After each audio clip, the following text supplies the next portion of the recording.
은행에 1억 원 맡겼는데 500만 원 이자를 받았습니다. 500만 원 이자에서 이자 소득세 떼고 건강보험료 떼고 차 떼고 포 떼면 장기는 뭘로 두나?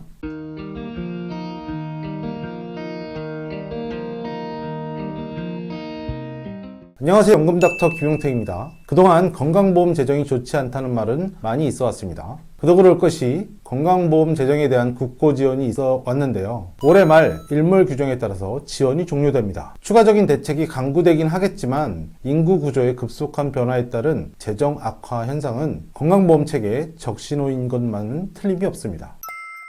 연간 1,000만 원이 넘는 금융소득에 대해서는 건강보험료를 부과해 왔었는데요. 이 기준을 336만 원까지 떨어뜨리겠다는 보도입니다. 제 두 눈을 비비면서 깜짝 놀라서 봤던 기사였습니다. 아니, 건강보험료 부과체계 개편안 2단계가 엊그제였습니다. 9월달. 그런데 건강보험료 기준을 또 바꿔? 건강보험료 부과 기준 중 금융소득에 대한 부분인데요. 금융소득이 2,000만 원이 넘으면 종합소득세에 합산 과세되기 때문에 당연히 건강보험료를 내야 되는 거죠. 그런데 2,000만 원 미만은 분리과세를 해주기 때문에 2,000만 원 미만의 분리과세 소득 중에서 1,000만 원이 넘는 소득에 대해서는 건강보험료를 부과해 왔었습니다. 즉 1,000만 원에서 2,000만 원 사이에 금융소득이 있으면 건강보험료 좀 내고 살아, 이렇게 얘기한 거죠. 2020년 11월부터 시행된 제도입니다. 이 기준을 336만 원 이상 되면 건강보험료를 내라는 건데, 연 336만 원 금융소득, 월로 따지면 28만 원입니다. 한 달에 28만 원 정도의 이자나 배당소득을 받으면 건강보험료를 내라는 거예요. 여러분들이 벌어들이는 근로소득 외에 딱히 벌어들일 수 있는 수단 중 가장 기초적인 것들이 금융소득, 그러니까 이자소득, 배당소득인데 이걸 빼면 뭘 어쩌란 이야기인가요?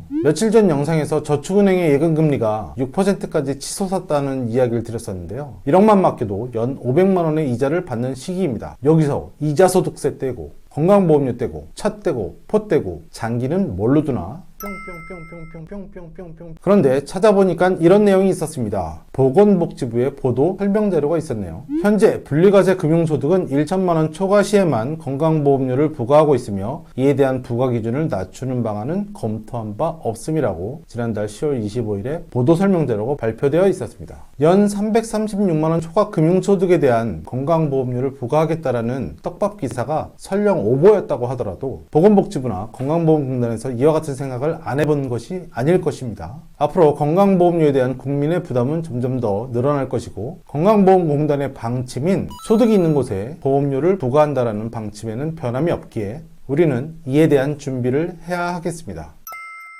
건강보험 이야기할 때마다 늘 말씀드리는 이야기지만 건강보험이라는 것은 우리 인생과 뗄래야 뗄 수 없는 관계인 것 같습니다. 나이 들어서도 은퇴해서도 연금소득을 받으면서도 건강보험료는 내셔야 되기 때문에 이에 대한 준비를 좀 더 철저히 하셨으면 좋겠습니다. 건강보험료 재원을 꼭 만드셔라. 가급적이면 종신토록 나오는 종신형 연금 형태로, 종신보험 말고 죽을 때까지 나오는 종신연금 형태로 건강보험료 재원을 마련하시는 것이 훨씬 더 현명하실 것으로 생각됩니다.